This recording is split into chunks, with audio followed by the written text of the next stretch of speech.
Well, hello everyone, and welcome to Fair Life. It's another Monday, and I'm somewhat recovered from the weekend of Fair because, well, Mondays are always a tough day for that time after you go to Fair, but I do my best. And hello everyone. Hello, Susan and Kurt and Janine and Katsarita and Gwendolyn and Damaris and Sarit and yes, and Kathy and yeah, great to see you. Yeah, I know, right? Yes, Susan. Yes, that the sands go pretty quick through the hourglass. Actually, what I did was I got a video of sands going through an hourglass, and I put it at different speeds depending on how quickly I wanted it to go. If I wanted to go 15 seconds or 30 or whatever, so I sped up the film. So I have different options. But that's how that came about. In case you're interested. And hey, Tanya, hey, nice to see you. So yes, it's Monday. Wow. I'm going to be honest, I'm pretty wiped. Um Janine, yes, I do work pretty hard on the weekends. I'm sure everybody understands that, but it's if you haven't seen my schedule, it's pretty crazy. Usually a Ren Fair group, when they perform on stage at Fair, they usually do, I think the average is about 4 shows, 3 or 4 shows a day, stage shows. Now some groups, they do a full hour show, so they only do like 3 shows. Some will do 30 minutes. But yeah, I do six. I do 6 stage shows, and then I do several events throughout the day that I play some background music on, or just help out to help the show a little bit, usually for dancing or just a little entertainment. And it all came about organically. I won't say I worked hard to just try to do as much as I could during the day right from the get go when I first started doing, well, Sherwood anyway. I just, it, people just asked, or hey, can you help out with this? Or I saw something that needed help and I just volunteered because yeah, I'm just that kind of guy, and I really like playing music. So the idea of jamming and playing some music, especially when I'm not on stage, it being on stage solo especially, you're giving 110%. But when you're just playing music in the background and other people are taking front and center, you're just kind of adding ambiance. It's actually not that bad. It's more like just jamming and having fun. So it's a lot easier. That's how at least I look at it. That's how I get through the day anyway. Oh my gosh, I don't believe Kurt, you went there. You did go there. Sands through the hourglass. You really did. Um, oh, and thank you, Sarit. Yes, it. I did have my reunion show with my old group, the Brobdingnagian Bards. We started playing music at Fair a long while ago, and played together for 10 years, and it was a lot of fun. But yeah, we don't play music much. I mean, a couple of times a year, really, and that's about it. He lives in Atlanta, and I live in Austin, of course. So yes, it was interesting. Here, I can just go to that. You're welcome, Tim. He's referring to a song called "Do Virgins Taste Better Than Those Who Are Not," which is a fun song. The concept is dragons. They always want a virgin sacrifice. So the question is, well, what do virgins just taste better? Why virgins? I don't get it. So it's a funny song. It really is. So yeah, we we kind of had made that a little famous again. It had gone. It was pretty popular in the fair circuit back in the early '90s, and then it kind of fell off. Not many groups did it, and we came back in and did it again, and made it pretty popular again. So yeah, I guess that's our fault.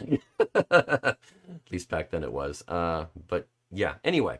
So let's see. Yeah, I here's a quick picture to show that a little bit. But Mark and I, the advertisement I put up for it. But it's we just did one show a day at the end of the day at 5:30, and just a 30-minute show, pretty easy.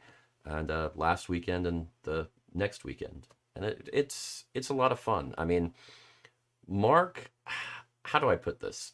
Okay, well, I think y'all can back me up on this. Mark and I are pretty much opposites in how our personalities and how we approach things and everything.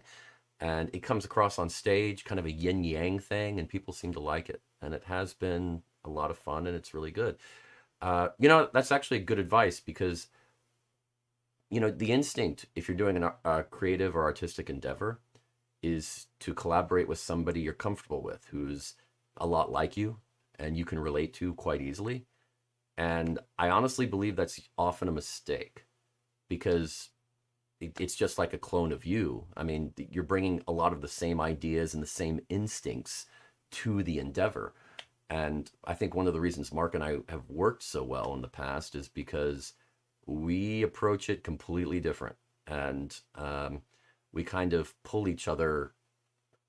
I think we keep each other from going to the extremes of one way or the other, but I think it also works pretty well. Just I I cause him to do things he wouldn't normally do, and he causes me to do things I wouldn't normally do, and it creates something I think quite unique that individually either of us probably couldn't do on our own, and that's kind of nice. And in the long run, I can honestly say it's made me a better musician. Um, Dealing with that because it has forced me to do things that I wouldn't normally do, and it's trained me in ways that I would normally have stayed in my comfort zone. So it's a good idea. It really is. I think I have another picture that's from Saturday when we were playing on stage. So yeah, yeah.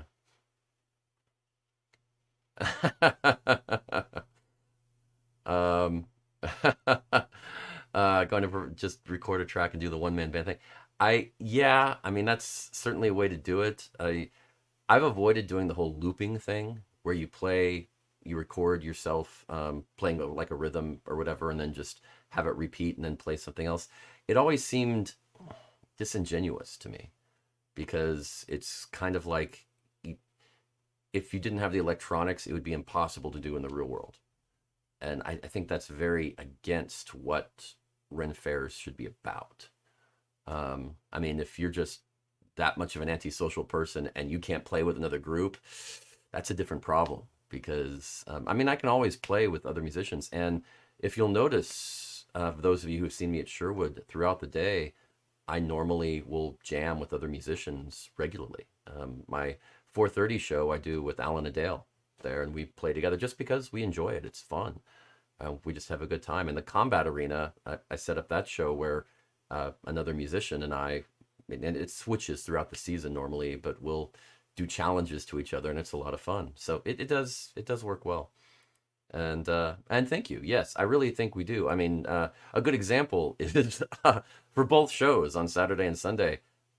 Well, Saturday morning we talked and came up with about 15 songs that okay we might draw from, and these are probably the songs we're going to look at doing.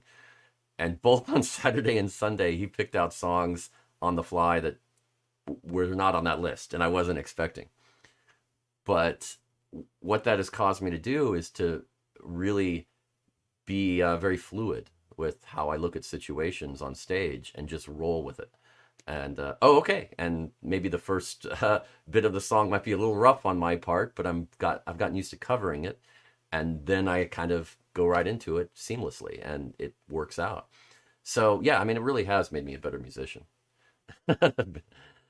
Because his lack of professionalism. No, I'm just kidding. Because of his just going where his instinct takes him, and sometimes it's off the plan, off the book, and sometimes I think that works really well. Sometimes it can make a mistake, but the shows are never boring, and I always like that.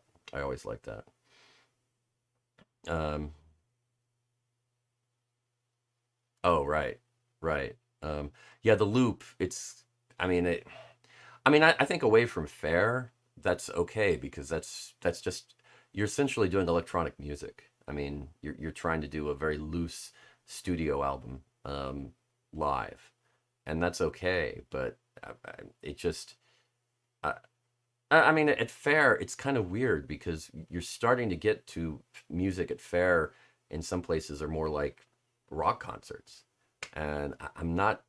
It's a little beyond what I've been comfortable with. Some fairs are more open to it than others. I don't know, but I mean, full drum kits on the stage, hitting the cymbals and doing all that, and I'm kind of like, really? because the next step is just playing synthesizers on stage, and there are a few groups at Faire that do. They have electronic synthesizers. Yeah, I don't know. That's a little beyond what I've been comfortable with, but eh, that's such is life, shall we say? Um, it, and that's always the fun game that people who work Faire always play. Let's if I owned a Faire, this is what I would do. And yeah, if you own a Faire, you can do what you want. That's always true. Oh, right. Yes, yes, yes. Damaris is talking about yeah, her husband who she plays music with, and yeah, it can be like herding a cat. I hate that analogy because Mark plays a lot of cat songs, but it's apropos. I mean, it is really yeah. He kind of has almost an ADD thing going, and but it makes it interesting. And for me, I can I guess I've kind of trained myself to kind of just jump in with responses and thoughts, and it goes back and forth. I mean, we really, in some ways, we bring out the best in each other, and I like that a lot. Nice, nice. But anyway, yeah. So yeah, I had a fun weekend, and I did all of my solo shows, and then one of them turned into the reunion show, and it is a lot of fun. I mean, I get to do some songs that I really can't do solo, or I just choose not to be honest, because it doesn't quite fit with uh, my dynamic as a solo artist. But at the very beginning, and I very much recommend this if you're doing music at Faire or anywhere, if you start a band or whatever. Uh, at the very beginning, Mark and I agreed that we would not do any songs that either one of us didn't like. I mean, not even if one of us was just kind of neutral about it, we didn't really like it. Was like, I don't really, it's not a great song for me. It's not worth doing. Because if you're doing this, I mean, you're not doing it for the money. Let's be honest. You're doing it because you love it. So we needed to love all of our songs. So yeah, playing music like that with Mark on stage, I mean, I love all those songs. So yeah, it's not a problem. I enjoy it. I enjoy it a lot. So yeah, and for those of you that came out and saw us, thanks. Yeah, it was a lot of fun, and I'm glad you enjoyed it.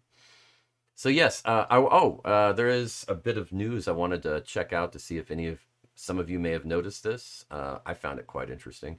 Let's see, the Tennessee Renaissance Festival. This is coming up in May, and there's some interesting news there. The Freemans, they're the family that started that fair like 35 years ago, and have owned and operated it. Well, they donated the fair to the county. So now it's Williamson County Parks and Recreation Department. They now own and run the Tennessee Renaissance Festival. I know, right? I mean, I've seen some instances where, cities or counties operated fairs, but usually they're always, at the local park, and they're not permanent structures. They're just tent fairs that go up for a weekend, and then they take them down, and it's just a themed local fair that's themed with the Renaissance. And those are great. They do a great job, and it's a lot of fun. But this is really interesting. I mean, the Freemans, I mean, I think they've always had a reputation of not wanting the fair to grow too much. I mean, not really. They never had the desire to just try to make a ton of money and milk it as much as they could, and try to take advantage of patrons as much as they could. They not quite the opposite. They wanted to just keep it small and fun, and yeah, and just relaxing.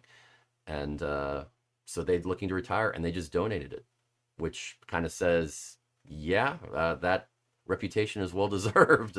They're not out for the money. They just enjoy it and want to see the fair keep going. So it's quite interesting. Um, no, I don't remember any insane garb restrictions, unless that's changed recently.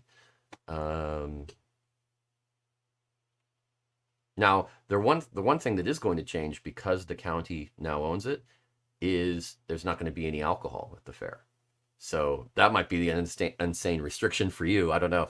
But it is, yeah, it's going to be an alcohol-free fair. And that's not the only one. Other fairs have gone alcohol-free, and some of them have had great success with it.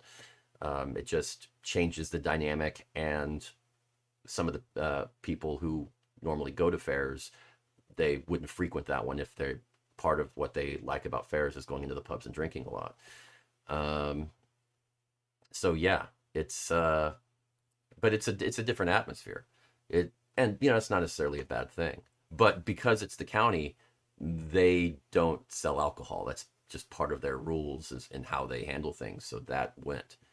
Um, yeah, yeah. I mean, if the news report is accurate, I've only got it from one local source, so this isn't verified outside of the local news that they the the local news there that reported it. So it's from one source. It's a reputable one, but it's still one source so far. But yeah, donated is the word. They donated it to the county. So yeah, that's pretty huge, right?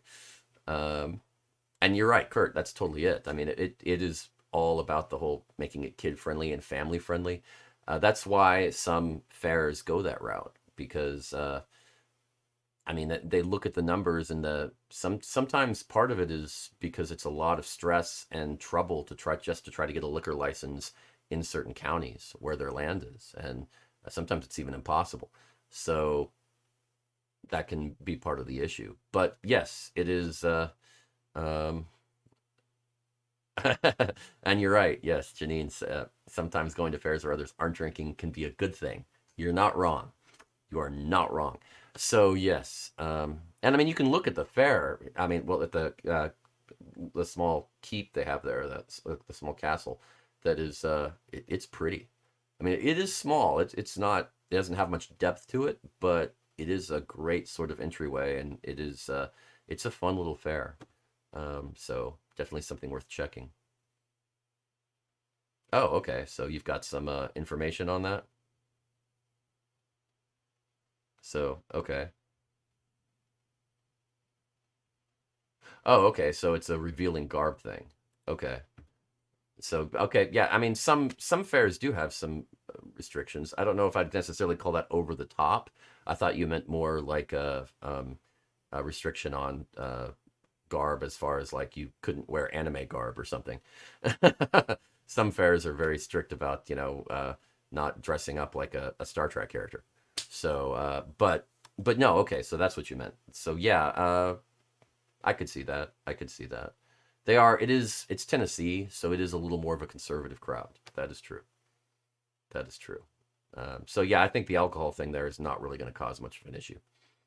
But from everything I've heard, it's a smaller fair, but they have a good fan base, a good crowd that goes regularly, and people like it. So yeah, if it's something that might appeal to you, something to check out. But I just thought it was interesting news because for me, that's kind of a an odd sort of a um, yeah, fair enough, Tim.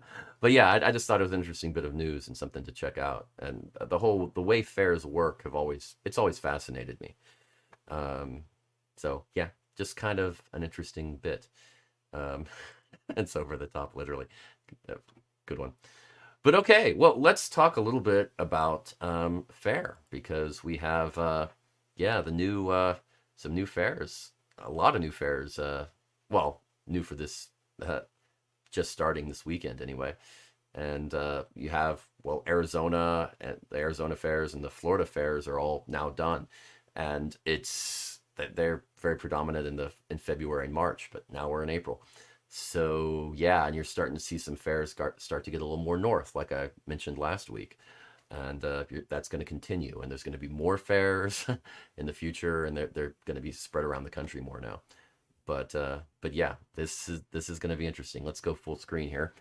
Yes, and okay, well, we'll start out with, of course, Texas with the Sherwood Forest Fair in McDade, Texas, just east of Austin, and that's where I am at every weekend now, and that's going to be going on for a few more weekends.